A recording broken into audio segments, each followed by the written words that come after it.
You know, there's something magical about watching a player who makes the impossible look effortless. Sadio Mané.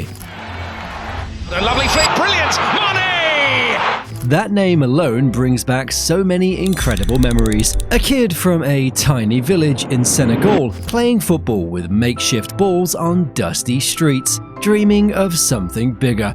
Fast forward a few years, and that same kid is tearing up the Premier League, lifting the Champions League trophy, and becoming one of Africa's greatest football exports. But here's the thing about Mané's story. It's more than goals, trophies, the fame. It's about a journey that almost never happened. A journey filled with heartbreak, family pressure, and moments where everything could have gone completely wrong.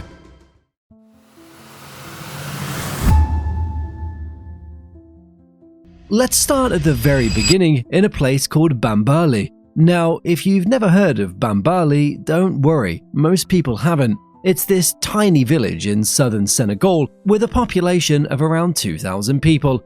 We're talking about a place where electricity was a luxury and running water was practically non-existent. But you know what they did have? An absolute love for football. Sadio was born on April 10th, 1992, into a deeply religious Muslim family. His father was the local imam, and let me tell you, he had very different plans for his son. In his mind, Sadio should be focusing on his religious studies, maybe becoming an imam himself one day.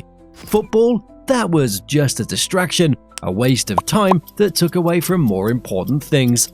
But here's where it gets interesting. Young Sadio was absolutely obsessed with football. The kid would play with anything. Plastic bottles, bundled up rags, whatever he could find. He'd sneak out to play with the older boys, come home covered in dust, and face his father's disapproval. It's crazy to think that one of the world's best wingers almost never got the chance to pursue his dream because his family thought it was frivolous. The turning point came when Sadio was just 7 years old. His father passed away unexpectedly, and while this was obviously devastating for the family, it also meant that Sadio suddenly had a bit more freedom to chase his passion. His uncle stepped in to help raise him, and thankfully, he was a bit more understanding about this whole football thing.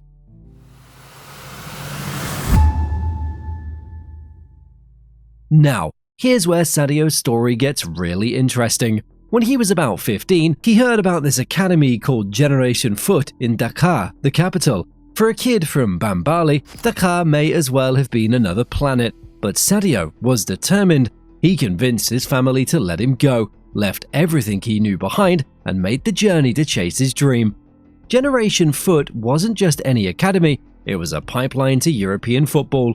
They had partnerships with clubs in France, and they were known for developing raw African talent. But here's the thing, making it there was incredibly competitive. Hundreds of kids showed up hoping for a chance, and only a select few would make it through. Sadio impressed from day one. The coaches could see he had something special, that raw pace, ability to beat players one-on-one, and most importantly, a hunger that only comes from having nothing to lose. He spent 2 years there, refining his skills, learning the tactical side of the game, and preparing for what would hopefully be his big break. In 2011, that break came. FC Metz, a French club, offered him a contract. Now, Metz wasn't exactly a glamorous destination. They were in Ligue 2 at the time, France's second division. But for a 19-year-old from Bambali, it was everything. He was finally a professional footballer. His time at Metz was tough though. The language barrier, the cultural differences. Being so far from home, it was overwhelming. He struggled to get regular playing time initially, and there were moments when he questioned whether he'd made the right decision. But Sadio had something that couldn't be taught: resilience. He kept working, kept improving, and slowly but surely, he started making an impact.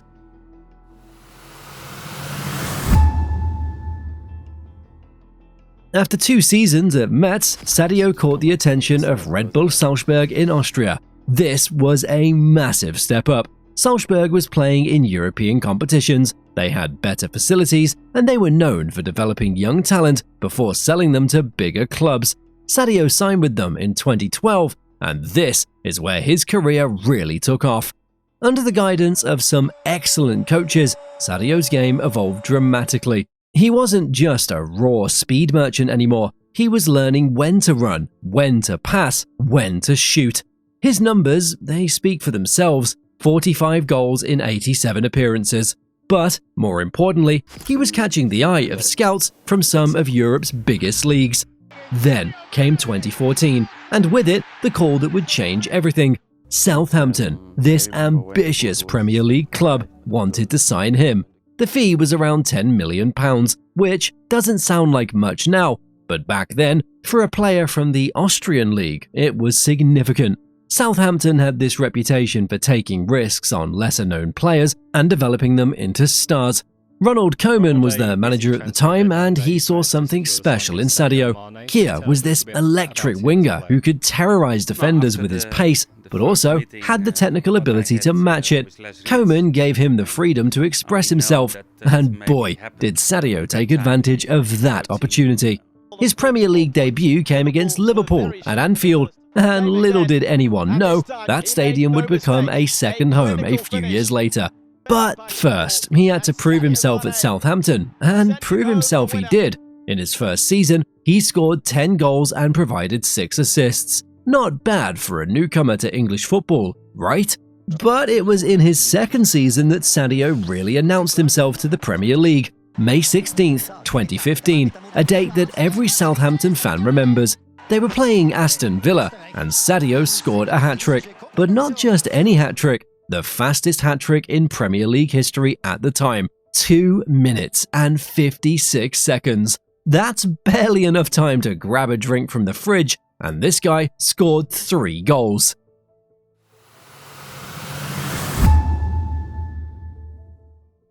Southampton fans loved Sadio, but they also knew what was coming. When a player performs like that, bigger clubs start circling. And the biggest circling club was Liverpool. Jurgen Klopp had just arrived at Anfield and was building something special. He needed energy, and he needed players who could press like maniacs for 90 minutes. Sadio, he ticked every single box. The transfer happened in the summer of 2016 for around £34 million. At the time, some people thought Liverpool had overpaid. How wrong they were.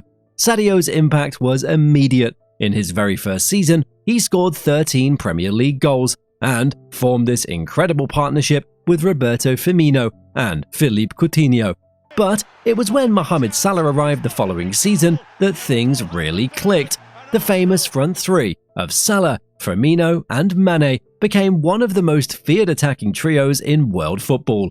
They complemented each other perfectly. Salah cutting in from the right, Firmino dropping deep to create space, and Sadio using his pace to stretch defenses on the left. The numbers from his Liverpool years are just insane. He made 269 appearances, scored 120 goals, and provided 38 assists. But statistics only tell part of the story. It was the way he scored those goals, the crucial ones, the ones that mattered most. Think about that incredible header against Bayern Munich in the Champions League, or his composure in front of goal during their title-winning season. Speaking of titles, let's talk about what Sadio helped Liverpool achieve. The 2018-2019 Champions League final against Tottenham, Sadio played a crucial role in that victory. Then came the 2019-2020 Premier League season, Liverpool's first league title in 30 years. Sadio was instrumental in that triumph, forming part of an attack that was simply unstoppable. But one of the greatest Sadio moments? It has to be during the 2018-19 Champions League campaign. Liverpool were 3-0 down to Barcelona after the first leg of the semi-final. Most people had written them off, but in that incredible second leg at Anfield, with Sadio leading the charge, Liverpool pulled off what many would consider the greatest comeback in Champions League history. The way he tracked back, the way he pressed, the way he never gave up. That was Sadio Mané in a nutshell.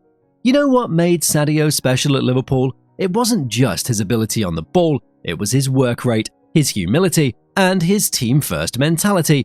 Klopp always said that Sadio was the perfect example of what he wanted from his players: technical ability combined with an incredible work ethic.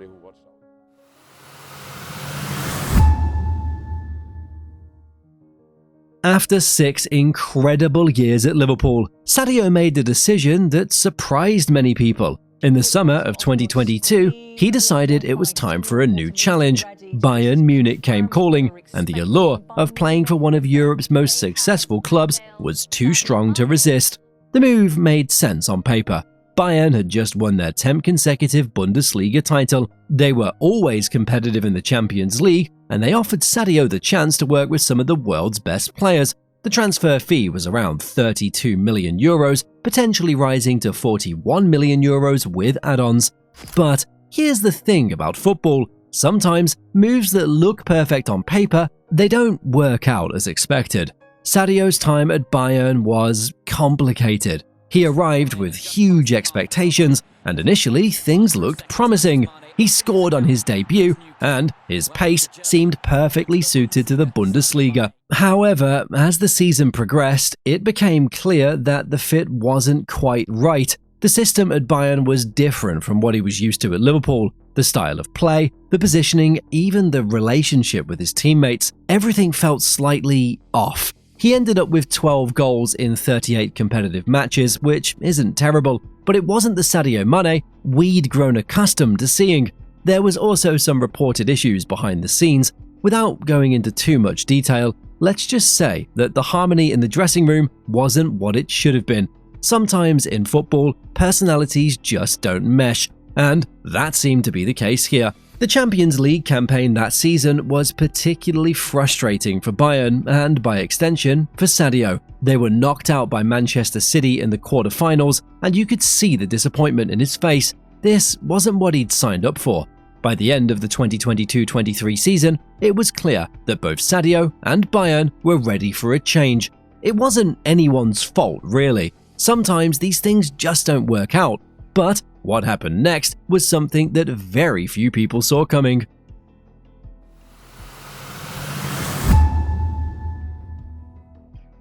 In August 2023, Sadio made a move that shocked the football world. He joined Al Nassr in Saudi Arabia, becoming teammates with none other than Cristiano Ronaldo. Now, I know what you're thinking, another European star heading to Saudi Arabia for money. But Sadio's situation was a bit different. First, let's be honest about the financial aspect. The reported salary was astronomical, around $830,000 per week. For a player who grew up in poverty, who remembers what it's like to have nothing, that kind of financial security, it isn't just about personal gain, it's about securing his family's future and having the resources to continue his charitable work back in Senegal.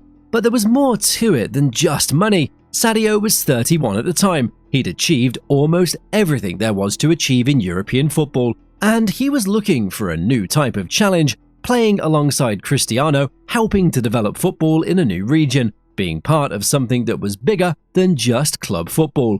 These were all factors in his decision. The adaptation to Saudi football was interesting to watch. The league was rapidly improving, with big-name signings happening left and right. Sadio found himself in a team that was genuinely competitive, not just collecting paychecks. Al Nassr had serious ambitions, and they needed their star players to deliver. And deliver he did. His partnership with Cristiano was fascinating to watch. Here, you had two players from completely different generations and backgrounds, but they understood each other on the pitch. Cristiano's experience and positioning, combined with Sadio's pace and creativity, it made for some beautiful football.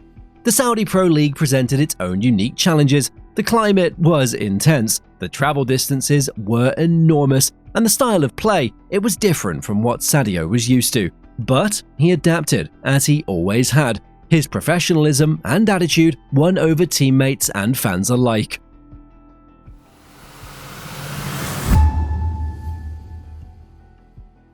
Now, let's talk about what makes Sadio Mané truly special, and it's not just what he does on the football pitch. You see, success in football, it can change people. The money, the fame, the adoration, it can go to your head pretty quickly.